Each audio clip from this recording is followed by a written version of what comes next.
তো আমাদের অনেকের ফোনে ফাস্ট চার্জিং থাকা সত্ত্বেও ফোনে ফাস্ট চার্জিং হচ্ছে না। কোম্পানি তো বলেছিল ১ ঘন্টায় ফোন ফুল চার্জ হয়ে যাবে, কিন্তু চার্জ কমপ্লিট হতে সময় লেগে যাচ্ছে ডবল। এই সমস্যাটা আমরা অনেকেই ফেস করছি। তো কি করলে এই প্রবলেমটাকে ফিক্স করতে পারবো? কি করলে আমাদের ফোনে তাড়াতাড়ি চার্জ হবে? সেটাই এই ভিডিওতে তোমাদের সাথে শেয়ার করতে চলেছি। তো ভিডিওটা শেষ অবধি স্কিপ না করে দেখো, আর এইরকমই tips and tricks related video দেখার জন্য চ্যানেলটাকে সাবস্ক্রাইব করে নোটিফিকেশন বেলটাকে অলে করে দাও। So friends, without wasting any more time, let's jump into the main topic. তো আমাদের ফোনে স্লো চার্জিং এর প্রবলেম দুই রকম ভাবে হয়ে থাকে। এক হলো হার্ডওয়্যার আর দুই হলো সফটওয়্যার। তো কিভাবে বুঝবে তোমার ফোনে হার্ডওয়্যার প্রবলেম হচ্ছে না সফটওয়্যার প্রবলেম হচ্ছে? তো হার্ডওয়্যার প্রবলেম চেক করার জন্য তোমাদেরকে ফার্স্ট যেটা করতে হবে, তোমাদের মোবাইলের ডাটা কেবিল এবং তোমাদের যে চার্জারটা আছে সেটা ভালো করে চেক করতে হবে। তো তোমরা চেষ্টা করবে যে কোম্পানি থেকে যে চার্জারটা দিয়েছিল সেটা ব্যবহার করার। যদি সেটা না থাকে তাহলে তোমরা ভালো কোনো ব্র্যান্ডের চার্জার ইউজ করার চেষ্টা করবে।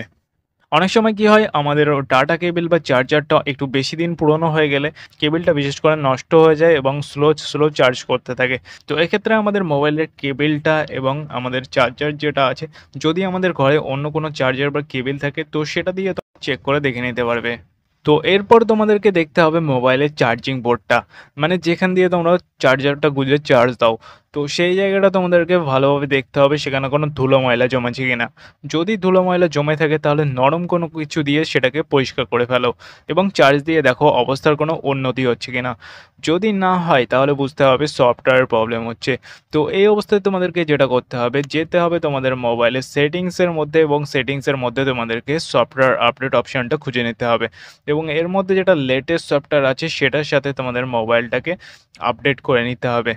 এর সাথে তোমাদেরকে মাথায় রাখতে হবে, তোমরা যখনই মোবাইল চার্জে বসাবে তো সেক্ষেত্রে তোমরা মোবাইল ইউজ করবে না, ঠিক আছে? তো যদি তোমরা মোবাইল ইউজ করো তো সেক্ষেত্রে তোমাদের চার্জ স্লো হবে, এটাই স্বাভাবিক। মোবাইল চার্জে বসানোর আগে তোমাদেরকে মোবাইলের ব্যাকগ্রাউন্ডে চলা সমস্ত অ্যাপগুলোকে বন্ধ করতে হবে এবং পারলে mobile app airplane mode on করে দাও, এতে তোমাদের মোবাইলের চার্জিং 100% ইনক্রিজ হবে। এছাড়াও বেশ কিছু মোবাইলে ফাস্ট চার্জিংয়ের অপশানও রয়েছে, যার জন্য তোমাদেরকে যেতে হবে সেটিংসের মধ্যে এবং সেটিংসের মধ্যে যাওয়ার পর যেতে হবে তোমাদেরকে ব্যাটারি অপশানে। তো ব্যাটারি অপশানের মধ্যে তোমরা পেয়ে যাবে ফাস্ট চার্জিংয়ের এই অপশানটা।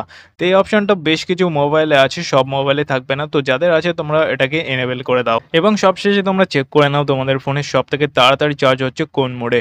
তো তোমরা মোবাইলটাকে একবার সুইচ অফ করে ফুল চার্জ দিয়ে দেখো কতক্ষণ টাইম লাগছে এবং একবার অন করে চার্জ দিয়ে দেখো কতক্ষণ টাইম লাগছে। এখনকার বেশিরভাগ মোবাইলে মোবাইল অন করে রাখলে বেশি তাড়াতাড়ি চার্জ হয় সফটওয়্যারের মাধ্যমে। তো এইভাবে তোমরা চেক করে নিতে পারবে কোন মোডে তোমাদের মোবাইল বেশি তাড়াতাড়ি চার্জ হচ্ছে। তো তোমরা এই প্রসেসগুলো সব অ্যাপ্লাই করে দেখো এবং আশা করি 100% তোমাদের মোবাইলের চার্জিং স্পিড বাড়বে। আর ভিডিও ভালো লাগলে ভিডিওতে একটা লাইক করতে বলো না। তো দেখা হচ্ছে নেক্সট ভিডিওতে। Thanks for watching.